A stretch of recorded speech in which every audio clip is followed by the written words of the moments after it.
It is 8:21 a.m. 71 degrees outside, July 18th, 2022. And I was sitting here having a conversation with a mint plant. Yes, you heard right. A mint plant.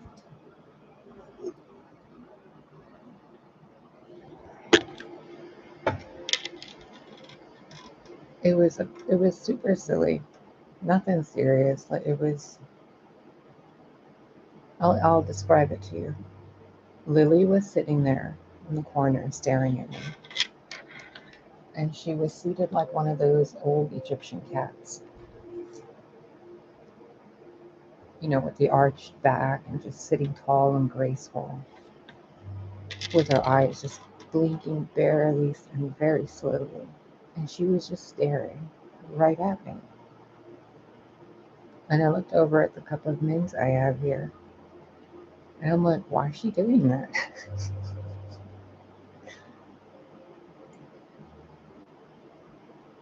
And I started hearing in my, like the hearing underneath what you physically hear. It's like something, an inaudible sound, like hearing something underwater. Maybe it's just a gift I have, I don't know, but that's what it feels like. And I saw the image, the silhouette of two people. One was seated and one was standing above them, speaking to them. And these two spirits, these two silhouettes, one of them said to the seated one, "It's to know Gaia."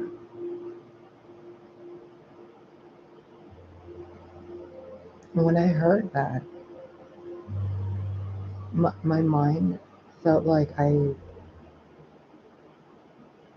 felt like I was in a trance and I was aware of being in a trance.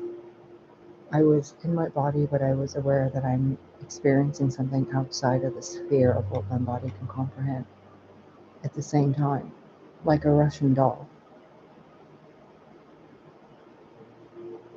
So I started listening, but I couldn't hear it with ears. I felt it. And it was as if I was projected into some avatar, but it was the avatar of Gaia. And that version of Gaia and who I am here, it was like they were having their own conversation, but their roles were switching back and forth. And the conscious me is observing all this as if it's 2 to 3 groups of different people having a conversation about the same topic. Bear with me here. And I couldn't hear the conversation, but I could feel the vibration. It was like a swirling vortex, but very gentle, like a heliocentric flow. Okay, I don't know how else to describe it, like the flow of a DNA strand or a snake moving in the water.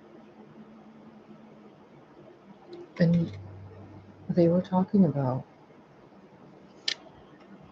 the simplicity, the isolation she would live because nature is connected to everything from the beginning of creation till the end. It will always be there anywhere in any form.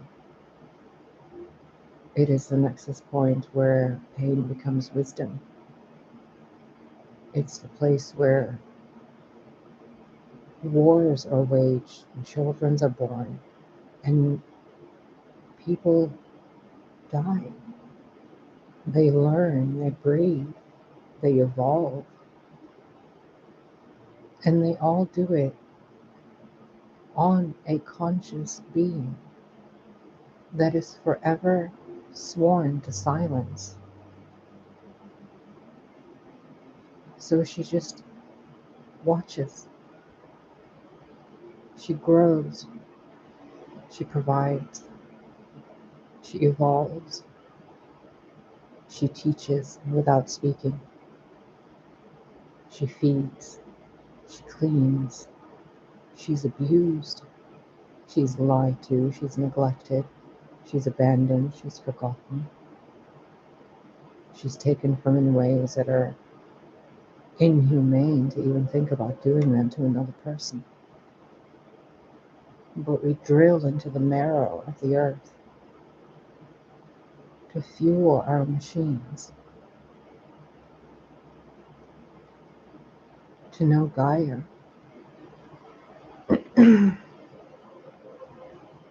it's it's as if it's a victim that chose to be a victim, but at the same time they're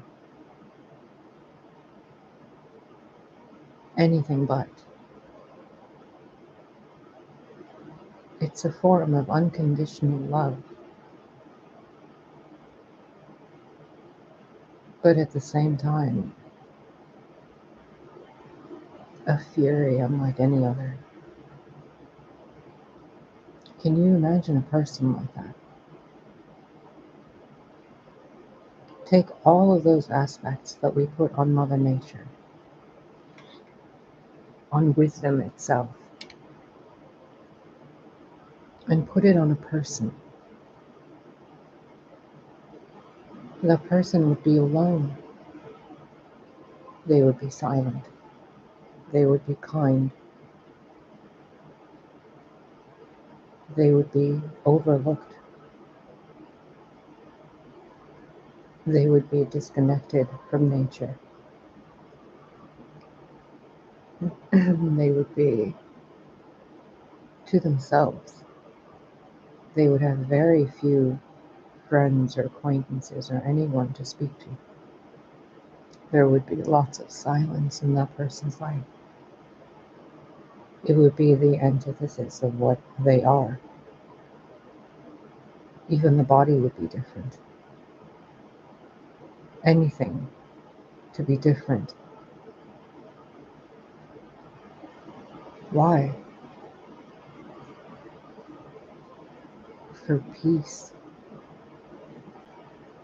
To exist for just a few moments of time and not feel every tear and every bloodshed, every footstep and every fall, every shovel and drill and tree, bird in the sky and plane through the clouds and whatever else there is. To not have to deal with the drills, the extinctions, the forced changes of the elements, the poisons, the pain, the pointless tragedies and sorrows, the absolute ignorance towards the natural world, and then the joke people make of themselves while they think they are worshipping and honoring. With what? Your rattles.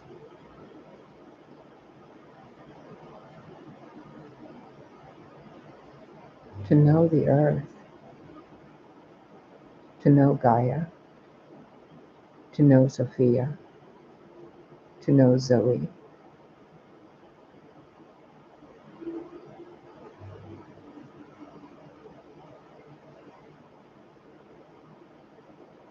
Can you even imagine how much you have to slow down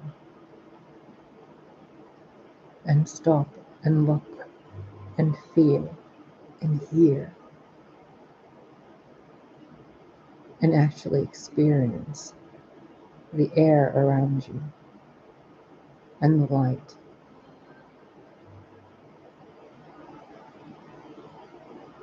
How can you possibly know her any other way? And if she was a person,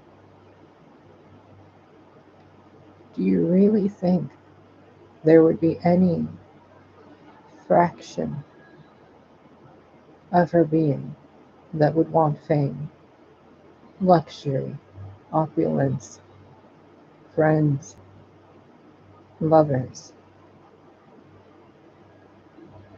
Or do you think she would want to be left alone with the simplest of things?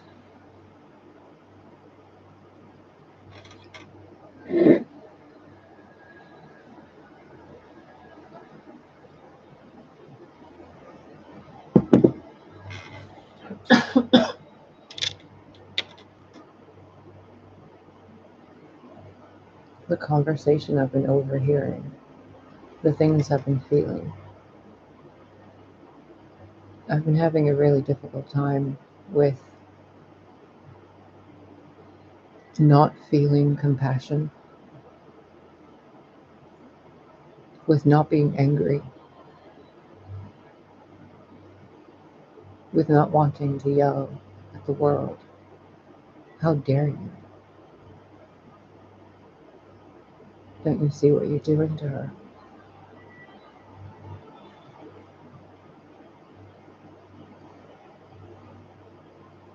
But who would listen? Who would even care enough to not just listen, but to feel, to really empathize, to live a life where, for whatever reason, it's even considered below the poverty line, but just enough to not be destitute?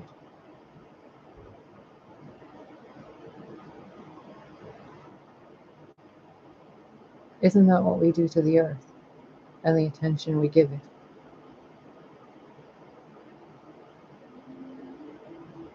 You cover it with grass so you don't have to put work into it. You cut trees down because they're ugly. You terraform because you want to have fun. You have absolutely no regard for something so ancient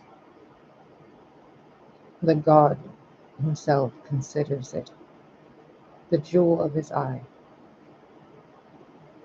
His footstool, His daughter, His wisdom. Yet you think it's your playground, your war zone, your backyard to sell.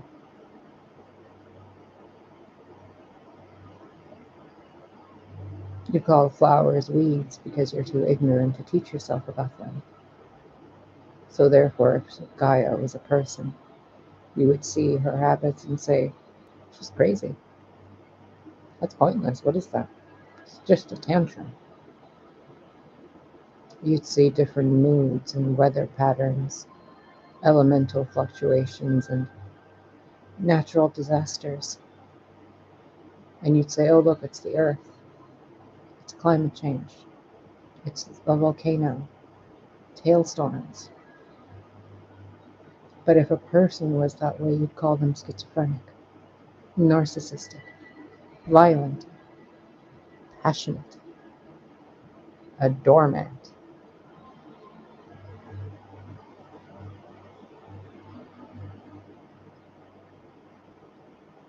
You go outside and you look at the trees and they give you oxygen, but then you go and cut them down to make a cabinet. If that was a person you were doing it to, you would take from them without ever giving back, while they just kept giving. And then you'd call them a victim. Poor them.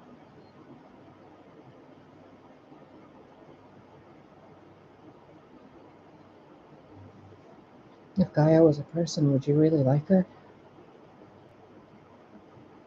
So quiet, so erratic, so schizophrenic,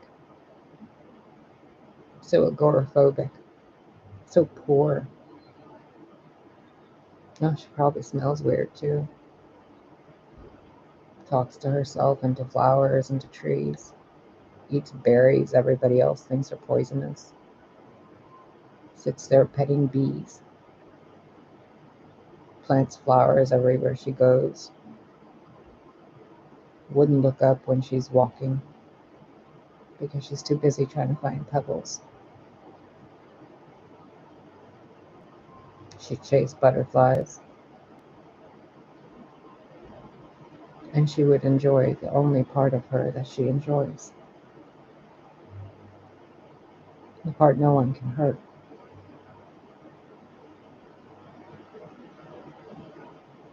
Because everyone's too busy thinking she's crazy.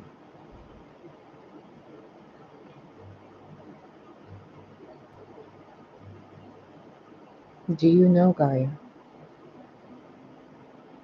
Or are you sitting on your platform, on your pedestal, on your table, on your chair, on your bed, in your whatever, claiming to know Sophia, claiming to speak to Jesus, claiming to.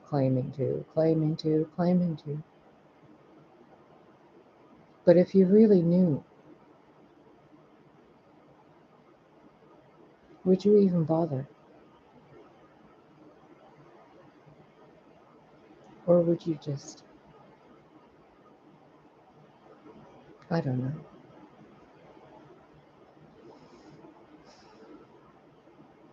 hope someone hears you while you remain silent, and hope others don't notice you while you speak?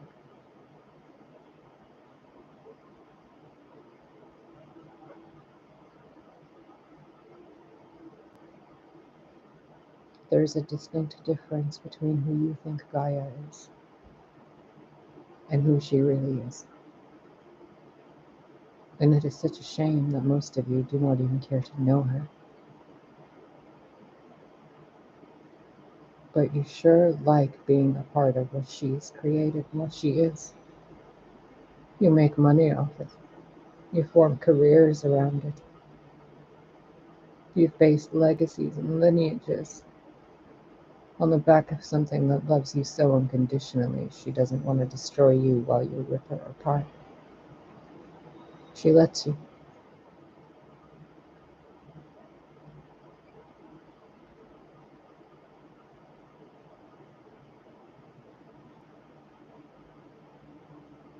And then you want a new earth because you drained the old one dry. And then you called her crazy for speaking out. You silenced her. You said, no, that's not you. Okay.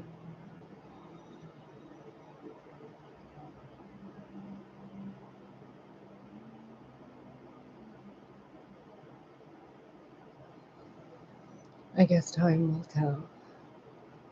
But again, it doesn't really matter, does it? Because time to you is so different than time to Gaia. You're just a fleeting memory to her. But to you, she's everything you're ignoring. And you know you're doing it.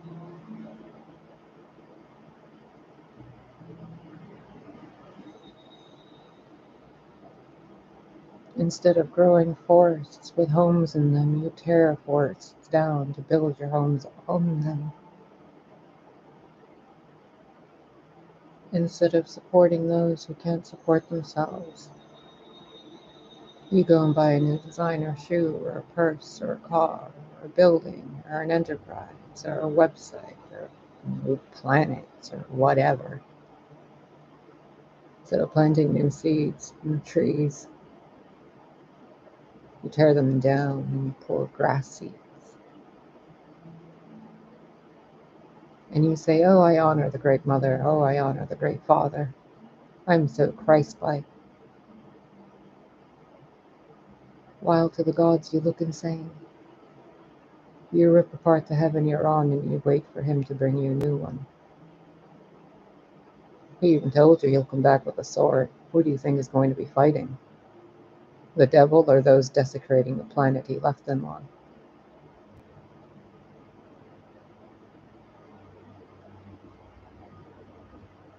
Look what you've done.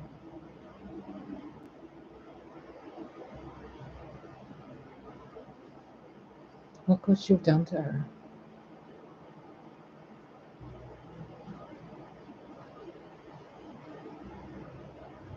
If Gaia was a person, how could you ever look her in the face?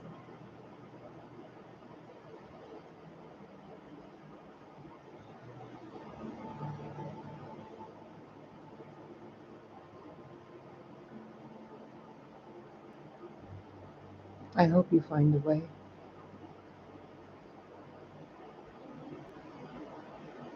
I hope whoever you are, wherever you are, this video has helped you in some way to reconnect to what's really important and who you really are. I hope in some way it reminds you you exist on a planet that is real and God considers it his heaven.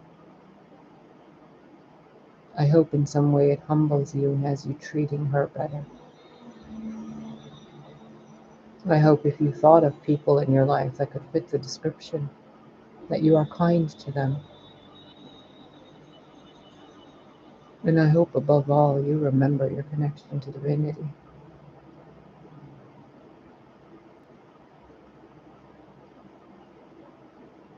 I hope I helped you know Gaia slightly better, because who you think she is and who she really is are two very different people.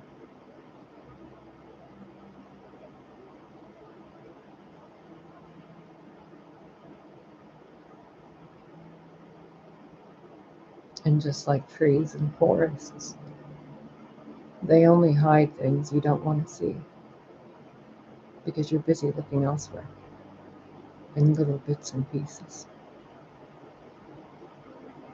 When if you really looked at the big picture, outside the houses, outside the cities, outside the borders, outside the atmosphere, floating there like the moon staring down,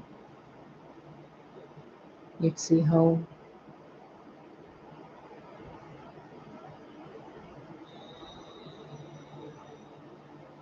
And if she walked the earth, would you even know? If you can't even recognize what you're walking on.